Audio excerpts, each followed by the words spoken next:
Փետրվարի 16-ից 19-ը Ավստրիայում նախատեսված եպիսկոպոսատ ժողովին ընթառաջ Հայաստանի իրավապահ համակարգը նոր գործընթաց է սկսել վեհափառին հավատարիմ եկեղեցականների հանդեպ։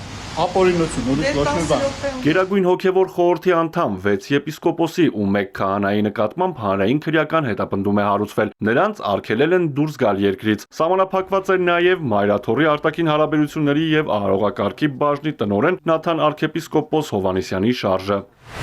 Մեր ներքաշված դինելը Արման Սարոյանի գործով անցնող բոլոր հոգևորականները Գերագույն հոգևոր խորհրդի անդամ են։ Նաթան Սրբազանի գնահատմամբ իրավապահների գործողությունները խոչընդոտ են եպիսկոպոսատ ժողովին։ Վերջո եպիսկոպոսատ ժողովը պիտի ունենա իր քվորումը եւ պիտի ունենա նաեւ ներկայությունը եպիսկոպոսների։ Ի վերջո կոլեգիալ հարցեր կա։ Ամեն պարագային ամեն ինչ արվում է հավանաբար, որպեսզի այդ եպիսկոպոսատ ժողովը ինչ-որ ձևով խափանվի կամ խաթարվի կամ չկատարվի։ Հոգևորականներին առաջադրված մեղադրանքն անհիմն է, ասում է Նաթան arczepiskopos Հովհաննիսյանը։ Արման Սարոյանի գործի հետ կապված դատարանը մեկ օրվա ընթացքում որոշում է առել, որպեսզի Մայրաթորը չխոչընդոտի նրա առաջնորդական պաշտոնի կատարումը ու նաև շատ շեշտակի իր բանկային հաշիվներին նաև որպեսզի կարողանա տնօրինել, ինչը անհիմն է, որովհետև որևէ դատական մարմին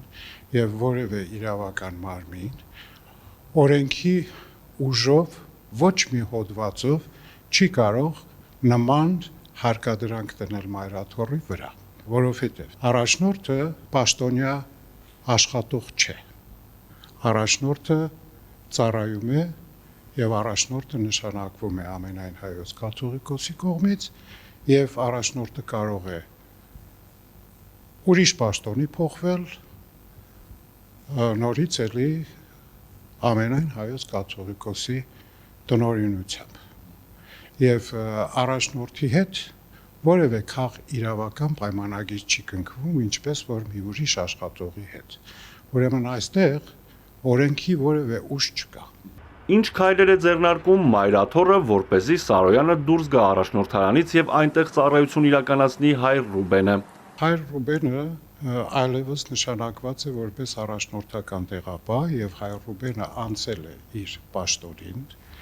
իսկ թե զավթված հատվածները ինչ են, սրանք այլևս ես չեմ կարող ձեզ մեկնաբանել, ինչ պիտի արվի եւ ինչ է արվում։ Համացանցում ակտիվ քննարկումներ են սկսվել։ Օգտատերերն առաջարկում են Արման Սարոյանի ճակատագրին արժանացնել նաև Արմավիրի թեմի առաջնորդ Սիոն Սրբազանին։ Եթե լինի կտեսնենք, հələ որ կարգալություն են հայել։ Քննարկումը լինում է, երբ որ պաշտոնական մարմինն է սկսում այդ հարցերը քննարկել։ Երբ որ կլինի, դուք կիմանաք։ Գաղտնի չենք բայ։ Գերագույն հոգևոր խորհրդի անդամ հոգևորականների նկատմամբ քրեական վարույթը նախաձեռնվել է քրեական օրենսգրքի 507-րդ հոդվածի 2-րդ մասով, դատական ակտը չկատարելը կամ կատարելուն խոչընդոտելը, իշխանական կամ ծառայողական լիազորություններն օգտագործելու եղանակով։ Գուգարաց եւ Սյունիքի թեմերի առաջնորդների ներկայացուցիչ Արմինե Ֆանյանի գնահատմամբ այստեղ իրավական գործընթաց չկա։ Իրավապահների գործողությունների նպատակը եպիսկոպոսատ ժողովի ձախողումն է։ Պետությունը մխրճվել է եկեղեցու գործերի մեջ եւ փորձում է նույնիսկ որոշել ով շարունակի եպիսկոպոս լինել, ով ոչ։ Ինչ չափանիշների հիման վրա կարող է դատարանը գալ հետևության, որ օրինակ, չգիտեմ, կաթողիկոսի տնօրինությունը այս մասով ճիշտ չէ։ Դա նույնիսկ ծիծաղ է առաջացնում։ Սա իրավական գործընթաց չէ։ Սա աշխատանքային հարաբերություններ չեն, որի դատարանը կարող է միջամտել եւ կայացնել դատական ակտեր միջամտելով այդ երբ այդ իրավահարաբերությունները։ Արման Սարոյանի վերաբերյալ դատական ակտին խոչընդոտելու համար մեղադրվող 7 հոգևորականներն էլ եպիսկոպոսատ ժողովին մասնակցելու իրավունք ունեն։ Հոգևորականների երկրից բացակայելու արգելքը ուժի մեջ կմնա մինչև նախաքննության ավարտը։ Երբ կավարտվի նախաքննությունը հայտնի չէ, իսկ խափանման միջոցի որոշումը պաշտպանները բողոքարկելու են։ Արթուր Հակոբյան, Ալեքսանդր Կիրոյան, Էպիկենտրոն։